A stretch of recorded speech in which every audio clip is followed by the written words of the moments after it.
오늘 본문 말씀을 우리들이 살펴보면 이 본문의 방향이 지금 어느 쪽으로 가고 있는지 좀 생각해 봐야 할 것 같습니다.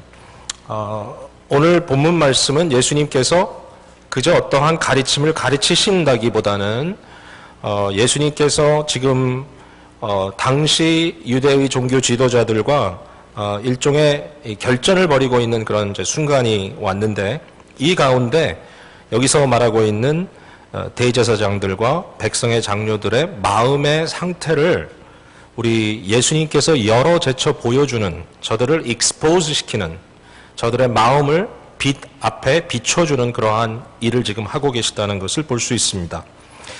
언뜻 보면 도리어 저들이 예수님께 그렇게 하려고 하는 것 같죠. 왜냐하면 그들이 질문하기를 네가 무슨 권위로 이런 일을 하느냐 하면서 예수님께 지금 도전하는 것 같으니까요. 자, 먼저 과연 이 사람들이 누군가를 한번 살펴봤으면 좋겠습니다. 이 사람들은 대제사장들과 백성의 장로라고 이렇게 기록되어 있는데, 바로 이 사람들이 당시의 유대 사회를 종교적인 어떤 그 리더십을 가지고 지배했던 사람들입니다. 우리가 많이 들어봤던 예루살렘의 공회가 있습니다. 산헤드린이라고 하는 공회가 있는데, 이 공회를 실제로 이끌고 가고 있던 사람들이 누구냐면은 당시의 대제사장들과 백성들의 대표자로 세움받은 장로들과 또 우리가 서기관이라고 하는 사람들 있죠. 율법의 전문가들입니다. 이 사람들이 바로 이 공회를 이끌어가는 사람들이었습니다.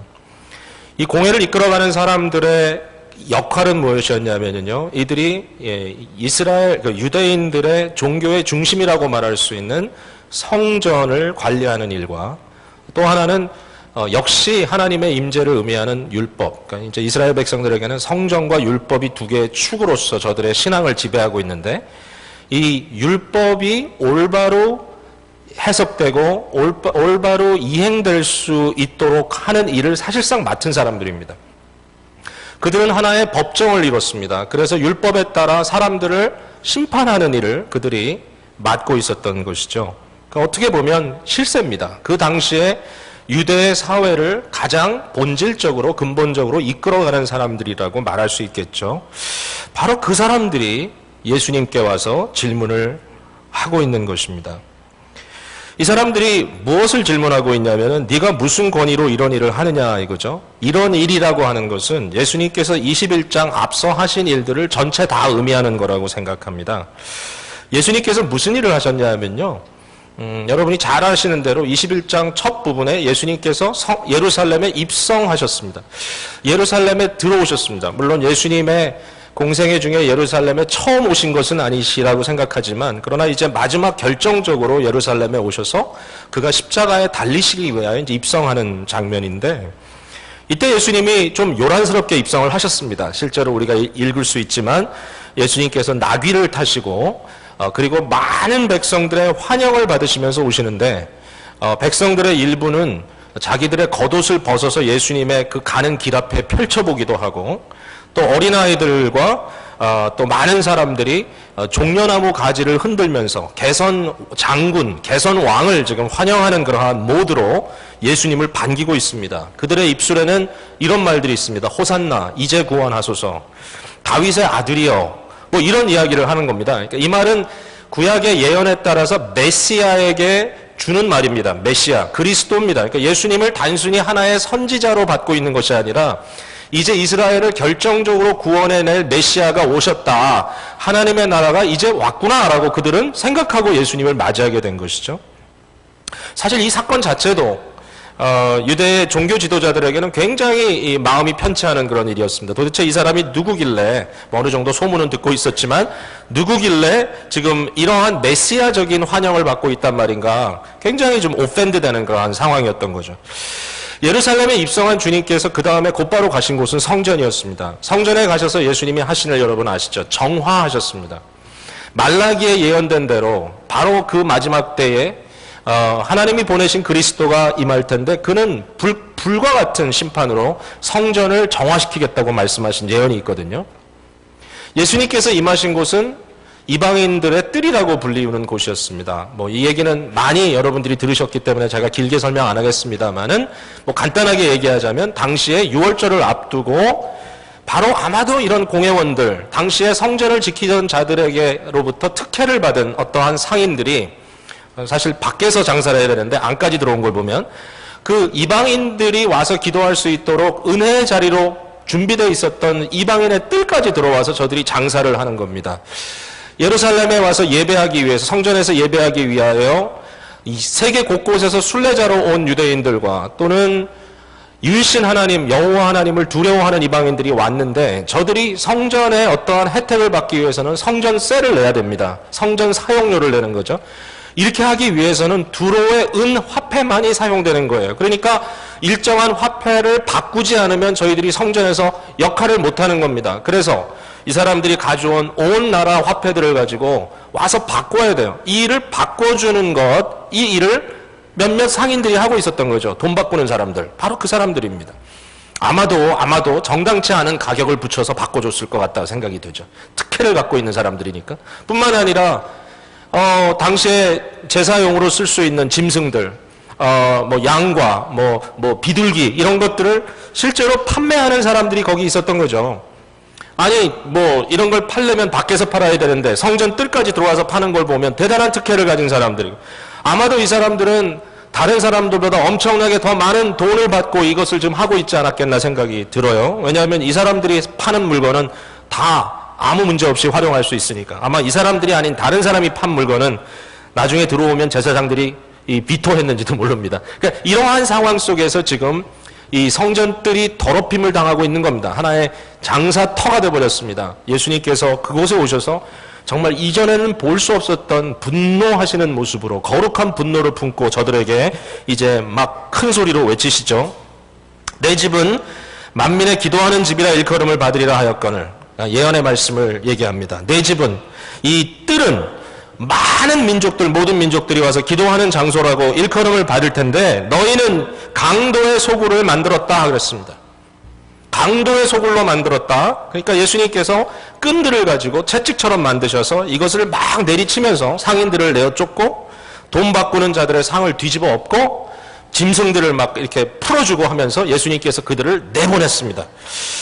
굉장한 일이죠. 사실 엄청난 스캔들이 지금 벌어진 겁니다. 도대체 당신이 누구시길래 이런 엄청난 일을 할 수 있느냐. 사람들은 이 모습을 보면서 환호했을 것 같다 생각이 듭니다. 얼마나 신나는 일입니까? 얼마나 멋진 일입니까? 이게 정말 종교의 중심부에서 지금 행해지고 있는 이러한 부조리와 이러한 타락의 모습을 예수님께서 오셔서 한순간에 뒤집어 엎어버렸으니까 얼마나 예수님 이 따르고 있던 백성들의 마음이 후련했을까 상상할 수 있죠.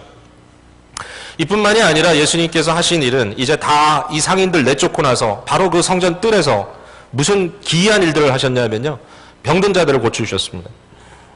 특별히 어떤 사람들이냐면 저들에게는 육신의 핸디캡을 지닌 사람들이죠. 걷지 못하는 자들, 맹인들, 소경들, 듣지 못하는 사람, 이런 사람들이 성전에서 예수께 나오매 고쳐주셨다라는 말씀이 14절에 21절 14절에 기록되어 있습니다.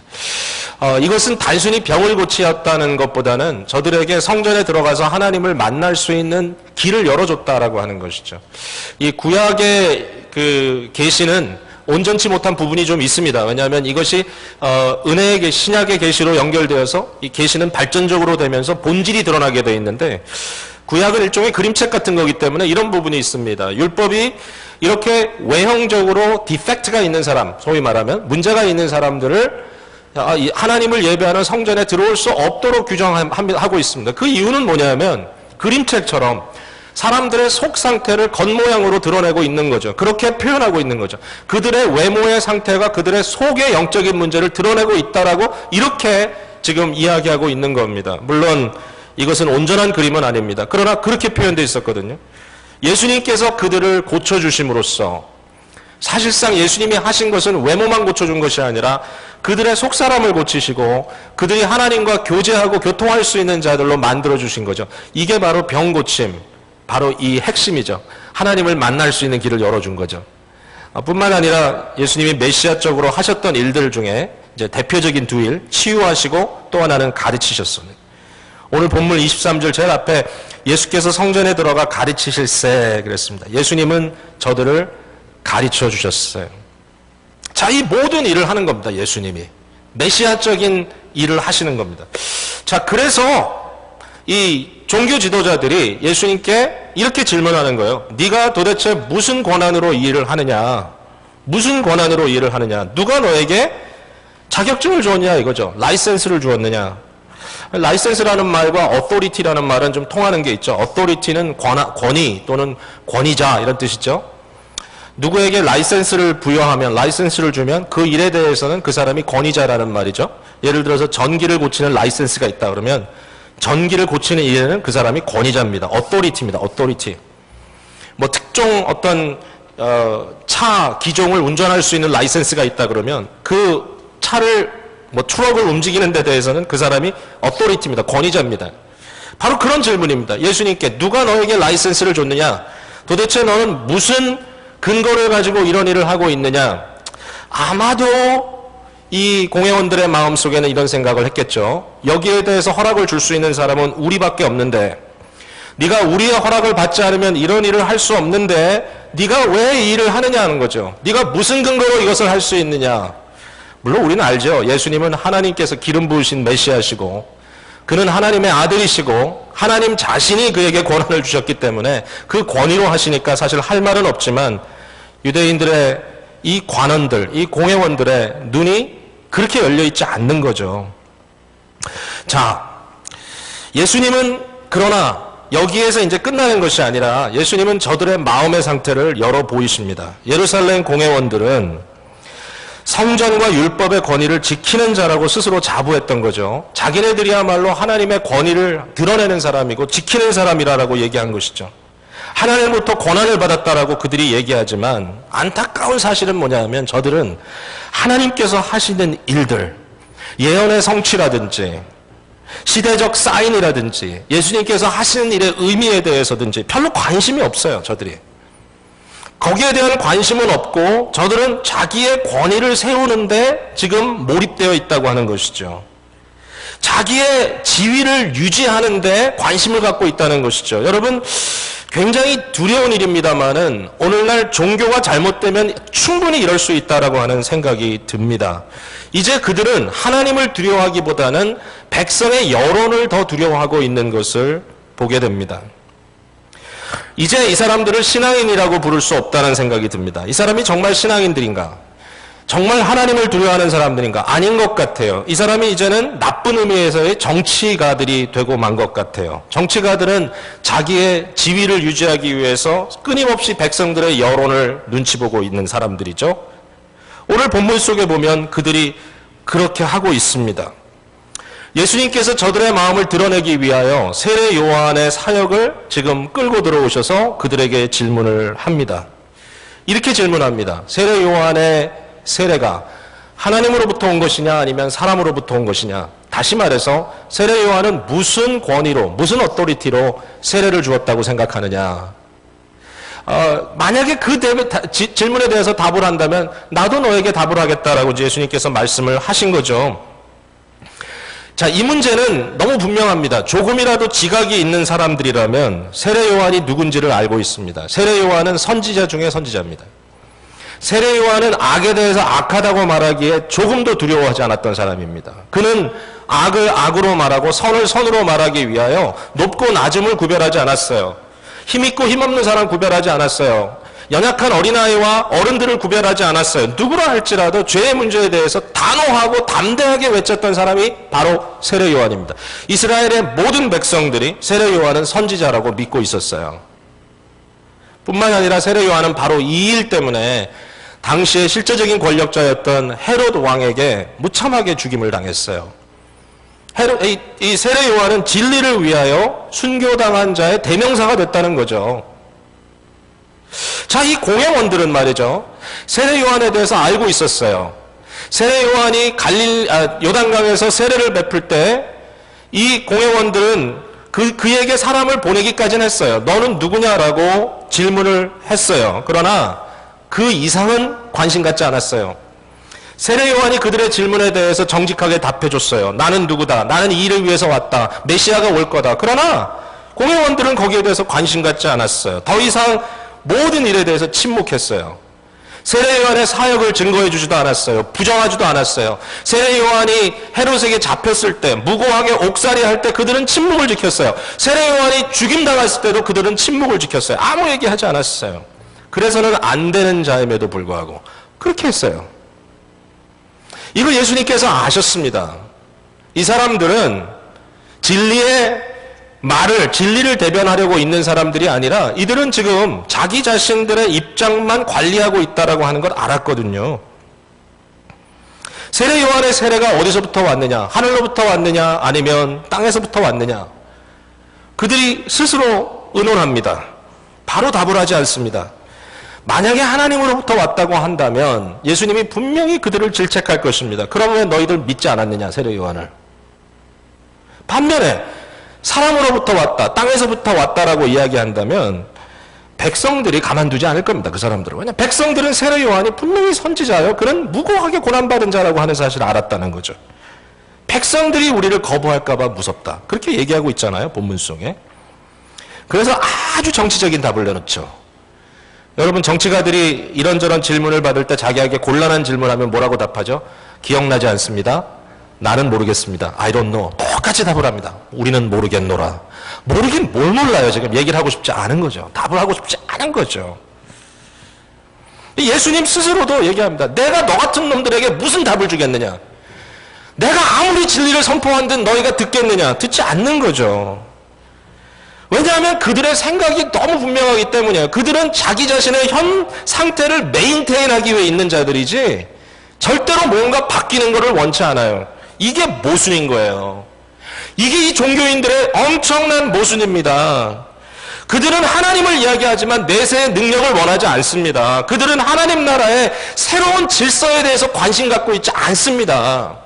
이 엉망진창이 되어버리고 모든 것이 시궁창처럼 돌아가는 세상의 이 엄청난 죄악의 문제에 대해서 그들은 실제적으로 고민하고 있지 않습니다. 왜냐하면 자기네들은 스스로 거룩하다고 생각하는데요. 우리의 거룩함이, 우리의 율법 지킴이 다른 사람들보다 우리를 우월하게 만들기 때문에 우리가 얼마든지 세상에서 누릴 수 있다고 그들은 생각하고 있는데 뭘 바꾸고 싶은 거예요? 하나도 바꾸고 싶지 않습니다. 현세 속에서 너무 잘 살고 있는데 무슨 하나님 나라를 사모하고 무슨 새로운 나라를 꿈꾸겠냐는 거죠. 하나님 나라를 선포하는 사람들이라고 이야기하지만 그들은 하나님 나라가 아니고 현세 속에 그들이 누리고 있는 현실에 대해서 너무 만족하고 있는 겁니다. 이러한 사람들에게 무슨 얘기를 하겠습니까? 자, 그런데 안타깝게도 이 문제가 남의 문제가 아니라 우리의 문제라는 생각이 자꾸 들지 않습니까? 그런 고민이 생깁니다. 지난 주간 말고 그 이전 주간의 말씀 묵상에 우리가 읽었던 말씀인데요. 19장으로 넘어가면 이 문제가 좀 더 분명하게 드러나는 한 구절이 있습니다. 저는 이 부분을 묵상하면서 하나님께서 좋은 은혜, 참 큰 은혜를 주셨다고 생각하는데요. 자, 일단 설명을 잠깐만 하고요. 한 젊은 관원이 나옵니다. 이 관원이라는 말이 마태복음은 나오지 않지만 다른 복음서에는 나오니까 아마 이 사람도 좀 전에 우리가 얘기하고 있는 이 대제사장, 뭐 서기관, 장로 이 급 정도 되는 사람 같아요. 사실 산헤드린이라고 하는 공회는 젊은이도 들어가 있었어요. 바울같이. 자, 그러니까 이 한 젊은 청년이 나오는데 이 청년은 대단한 부자였습니다. 실력가였습니다. 그가 예수님께 나와서 질문합니다. 내가 어떻게 하면은 영생을 가질 수 있겠습니까? 예수님께서 그에게 이렇게 얘기합니다. 네가 율법을 다 지켰느냐? 이것은 하나의 예수님의 그 테스트라고 볼 수 있죠. 그의 마음을 알기 때문에 드러내 보여주는 거죠. 그가 스스로 얘기합니다. 나 율법 다 지켰습니다. 어렸을 때부터. 무슨 얘기죠? 공회원입니다. 율법을 지키는 자입니다. 성제를 지키는 자입니다. 이 젊은 청년의 마음속에 나는 도덕적으로 I'm okay. 이 세상에서 남 부러울 거 하나도 없어요. 괜찮은 사람이에요. 근데 예수님께서 그의 마음을 꿰뚫어 보잖아요.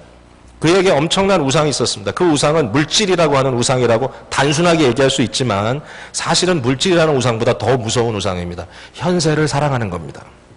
지금 이대로가 좋은 겁니다. 영생을 이야기하고 있지만 하나님 나라를 사모하고 있지 않은 겁니다. 그는 영생이라는 말을 쓰고 있지만 영원한 삶이 지금 현세에 내가 누리고 있는 것보다 더 좋을 수 없다라고 그는 생각합니다. 예수님께서 말씀하십니다. 너의 모든 소유를 파야 가난한 자들에게 주고 나를 따르라. 엄청난 얘기 아닙니까? 만약에 이 똑같은 얘기를 저와 여러분에게 오늘 주님께서 하고 계신다고 하시면 여러분 어떻게 답하시겠습니까? 현세 우리가 누리고 있는 것보다 영생이 더 나을 수 없다. 현세 우리가 가진 것보다 영생에 더 많은 것을 가질 수 없다라고 여러분 생각하십니까? 그렇다면 절대로 예수님 따라갈 수 없겠죠. 우리가 가지고 있는 거 내놓을 수 없겠죠. 불가능할 것입니다. 왜냐하면 현세가 좋기 때문에. 이 청년은 굉장히 고상하고 유대의 종교인이고 뿐만 아니라 공회원이고 엄청난 지위를 가진 사람이지만 그의 마음 깊은 곳에 현세를 사랑했지 하나님 나라를 꿈꾸지 않았습니다. 자, 이 일이 있은 후에 예수님께서 제자들에게 이렇게 얘기합니다. 부자가 하나님 나라 들어가기는 낙타가 바늘기로 들어가는 것보다 어렵다라고 얘기합니다. 제자들이 깜짝 놀라죠. 누가 할 수 있겠습니까? 예수님은 하나님께서는 할 수 있다라고 저들을 위로하죠. 자, 그때 베드로가 한 말이 있습니다. 베드로 아주 훌륭하죠. 베드로 항상 남들이 얘기 안 할 때 얘기하니까. 19장 27절부터 한번 읽어볼게요. 27, 28, 29 우리 세 절을 한번 같이 한 몫으로 읽어보겠습니다. 시작.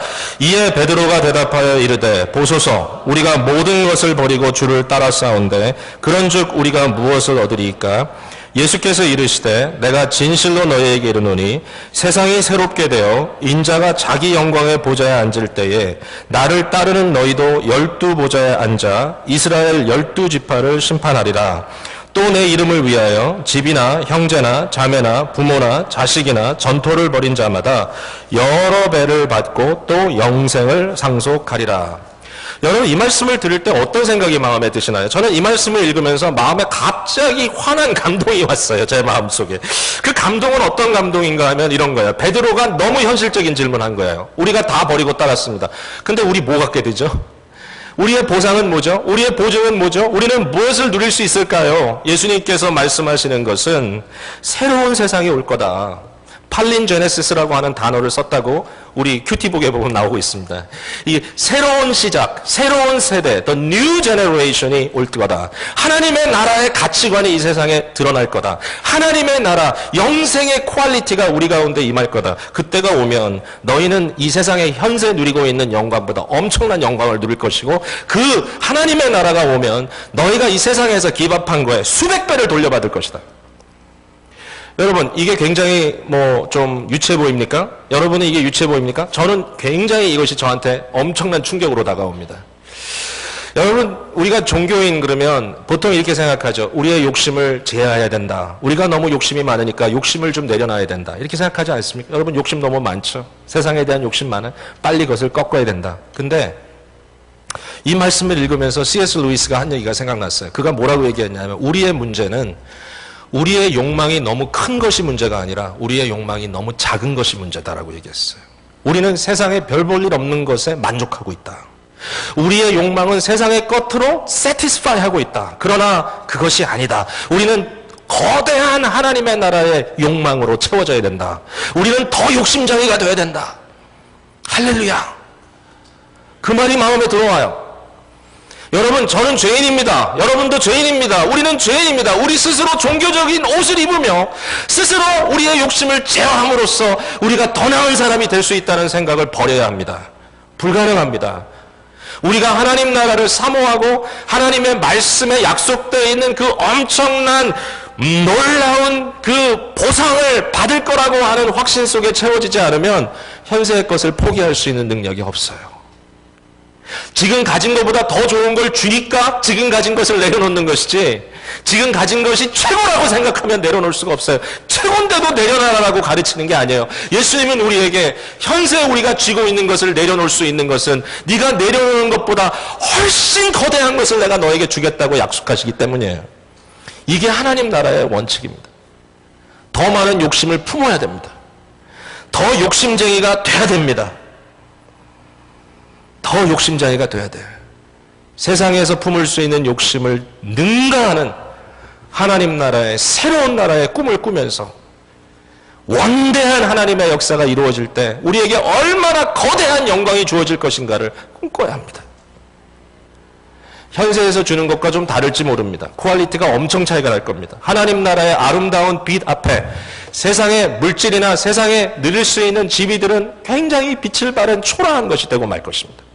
그러나 분명히 하나님께서 우리에게는 위대한 것들을 허락해 주실 것을 우리들이 마음으로 기대해야 돼요. 주께서 주실 겁니다. 주님, 우리 욕망합니다. 주님, 우리 원합니다. 주님, 이 세상에서 우리가 뭘 더 누리겠습니까? 이 세상에서 누릴 수 있는 게 뭐 더 대단한 것이 있겠습니까? 아닙니다. 주의 나라를 사모합니다. 영생을 주시옵소서. 이러한 열망 속에 우리가 들어갈 때 세상과 싸워서 이길 수 있다라고 하는 것이죠. 자, 오늘 메시지는 한 포인트만 여러분께 드리는 거예요. 지금까지 한 모든 내용이 하나의 서론이라면 한 포인트로 말씀을 맺겠습니다. 한 포인트. 그것은 뭐죠? 하나님의 권위를 진정 인정하는 사람은 삶이 바뀐다는 겁니다. 하나님의 권위, 하나님 나라의 권위를 인정하는 사람에게는 삶이 바뀐다는 거죠. 예수님이 한 예화를 드십니다. 두 아들이 있었습니다. 한 아들을 불러서, 이 아버지는 농부였는데 그는 포도원을 가지고 계십니다. 이건 상징적인 거죠. 아버지는 하나님이고 포도원은 이스라엘입니다. 두 아들은 누구냐면 이스라엘 백성입니다. 그들에게 이야기합니다. 한 아들에게 얘기합니다. 포도원에 가서 일하라. 그 아들이 이렇게 답하죠. 네, 가겠습니다. 근데 가지 않습니다. 두 번째 아들이 있습니다. 포도원에 가서 일하라. 그 아들은 안 가겠습니다 하고 때를 씁니다. 그러나 나중에는 갔습니다. 예수님이 관원들에게 물어보죠. 두 아들 중에 누가 순종했느냐? 답은 처음에는 노했지만 끝내 간 아들이 순종했습니다라고 답하지 않습니까? 그게 옳은 답이죠. 예수님께서 말씀하십니다. 맞다. 그게 옳다. 너희들은 말로만 예스, 말로만 믿습니다. 하나님의 나라가 임하는 것을 믿습니까? 네. 하나님의 나라를 사모합니까? 네. 영생을 추구합니까? 아멘. 구원을 받았습니까? 아멘. 그것을 예스는 하고 있지만 팔로우 스루 하지 못합니다. 왜? 진정 그들의 마음속에 있는 가치관은 자기 이상을 초월하지 못하는 거예요. 내가 원하는 것, 내가 스스로 측정하는 것, 내가 가치 있다고 생각하는 것을 뛰어넘을 수 없어요. 아멘이라고 이야기하지만 아멘이 아니에요. 믿습니다라고 얘기하지만 사실은 믿지 못해요. 예스라고 얘기하지만 포도원에 가지 않아요. 반면에 안 가겠다고 얘기했던 사람들, 떼쓰던 사람들이 갑니다. 예수님이 그들이 누구라고 얘기합니까? 세리라고 얘기합니다. 창기라고 얘기합니다. 말이 되지 않습니다. 세리와 창기는 신앙의 패러다임은 다 버리고 세상에서 벌어먹고 살기만 하면 된다고 하는 그러한 세속적인 패러다임에 살고 있던 자들입니다. 저들은 세상에서 세상 것을 얻기 위해서 수단과 방법을 가리지 않는 존재들입니다. 세리는 누굽니까? 사람들 등쳐먹고 돈 벌어먹는 아주 못된 종족들입니다. 그 시대의 모든 사람들이 세리는 너무 미워했습니다. 왜냐하면 인간 취급할 수 없는 인간 이하의 존재들이었어요. 창기들은 뭡니까? 창기들은 이방신을 섬기는 사람이었을 수도 있고요. 뿐만 아니라 이들은 세상에서 생존하기 위하여 모든 정절을 다 버린 자들입니다. 순교를 버렸습니다. 신앙을 버렸습니다. 하나님을 거부했습니다. 이런 사람들이 세례 요한이 회개를 외쳤을 때 그들이 돌아섰어요. 그들이 돌아섰단 말이에요. 어떻게 돌아섰어요? 그들은 하나님의 나라를 본 거예요. 자기 스스로도 이길 수 없는 죄악의 문제를 이겨낼 수 있는 하나님의 역사가 있음을 본 거예요. 그들은 세례를 본 거예요. 그들은 용서를 본 거예요. 그들은 그 이면에 있는 하나님 나라의 영광의 삶을 본 거예요. 그들이 바뀌었어요. 그들이 회개했어요. 그러나 종교 지도자들은 회개도 하지 않고 변하지도 않고 그들은 여전히 그들 있는 모습 그대로 현세 속에 동화되어 살고 있습니다. 하나님의 권위를 인정한다고 하지만 그들은 인정하지 않는 겁니다.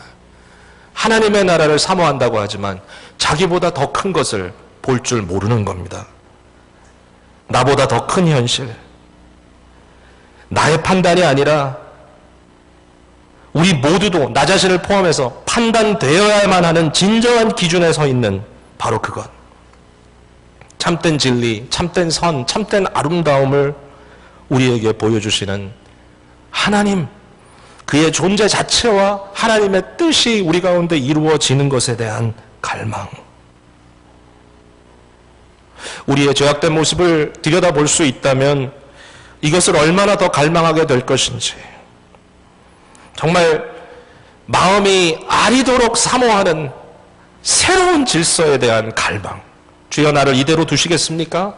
하나님 우리를 그대로 두시겠습니까? 이 세상을 이대로 두시겠습니까? 안 됩니다. 하나님. 우리를 바꾸어 주십시오. 하나님의 아름다움으로 우리를 변화시켜 주십시오. 하나님의 진리로 우리를 채워 주십시오. 하나님의 아름다움으로 이 세상을 바꾸어 주십시오. 하나님께 더욱더 사모하고 갈망하고 나가도록 만드는 하나님 나라의 권위가 오늘도 우리가 사모하는 것이 돼야지만 우리는 변할 수 있습니다. 절대로 그것이 없이는 변할 수가 없습니다. 말씀을 공부하는 이유는 나의 호기심을 더 만족시키거나 더 배운 자로서 배우지 못한 자들, 지식이 부족한 자들을 나의 지식의 힘으로 누르기 위해서 배우는 것은 절대로 아닙니다. 하나님을 더 알고 하나님께 더 복종하기 위하여 배우는 것입니다. 나보다 더 큰 현실, 하나님께 복종하는 삶이 아름다운 것입니다. 그렇게 할 수 있다면, 그것이 우리의 삶 속에 새로운 파라다임으로 자리 잡는다면 우리는 인생의 변화들을 조금씩이나마 체험하게 될 것입니다. 나보다 더 큰 현실을 수용하는 것입니다. 그 안에서 아름다움을 보는 것입니다. 제가 라디오를 듣다가 한 작은 이야기를 들었는데, 이 작은 이야기지만 그 의미가 굉장히 크다고 생각해서 여러분과 한번 나누고 싶어요. 굉장히 마음에 잔잔한 감동이 있었어요. 이 스토리는 어떤 스토리인가 하면 한 음악인이 라디오 프로그램을 진행하는 DJ인데, 그가 어느 그 인디펜던트 밴드, 그러니까 인디 밴드라고 하죠. 한국에서 어느 밴드의 연주회를 참석하게 되었습니다.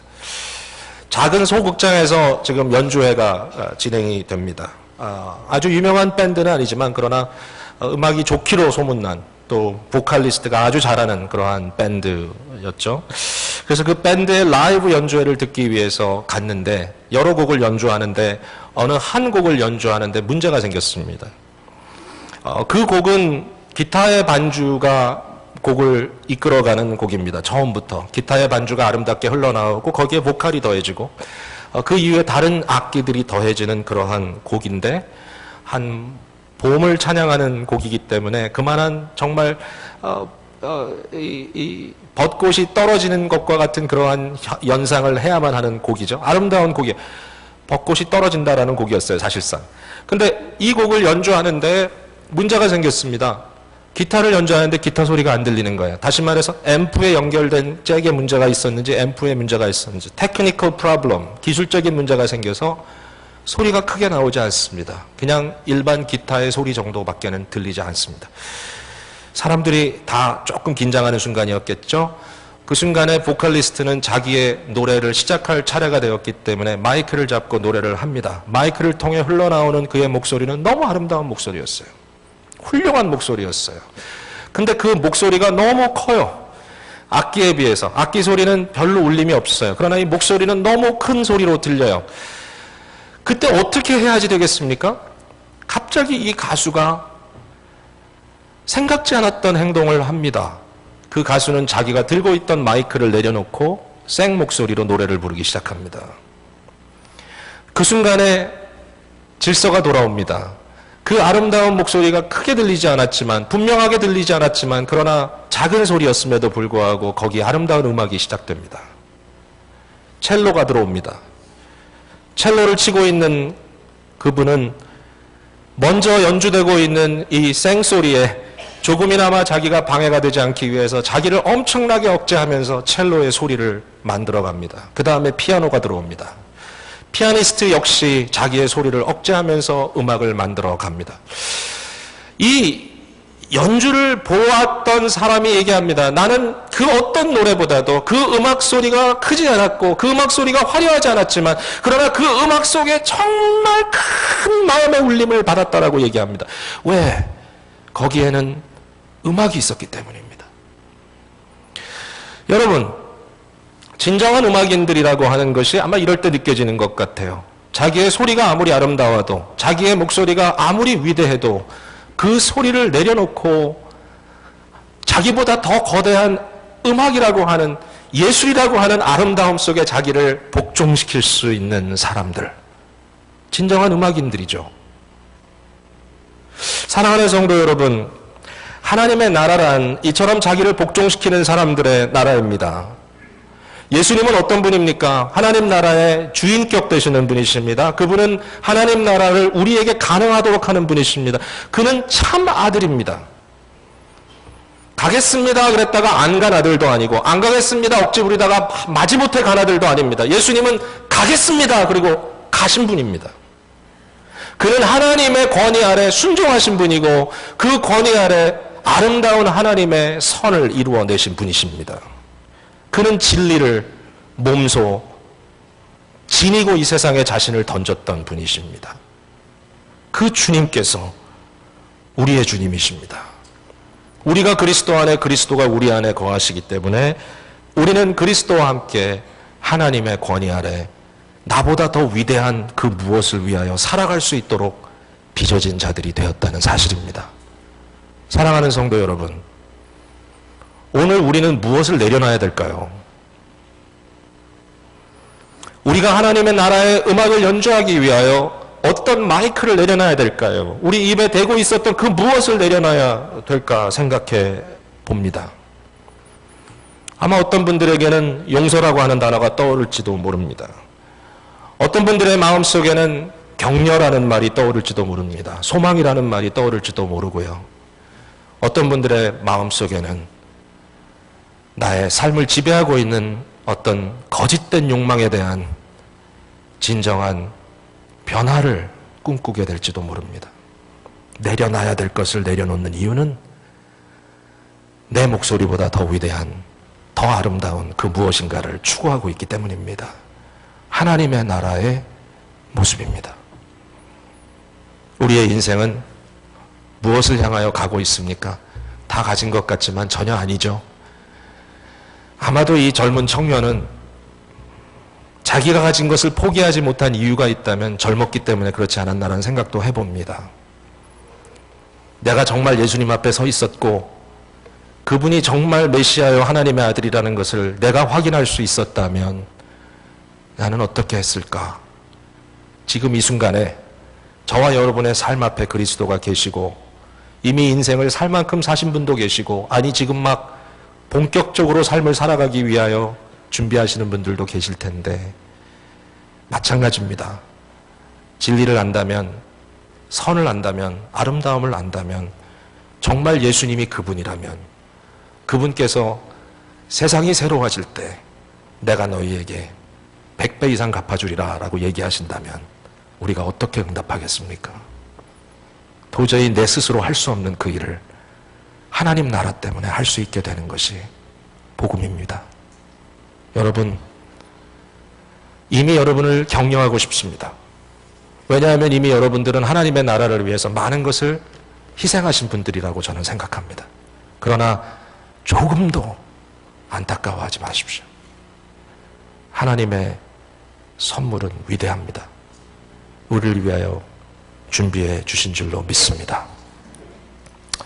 오늘 이 말씀을 여러분 마음속에 품고 이 시간에 기도했으면 좋겠습니다.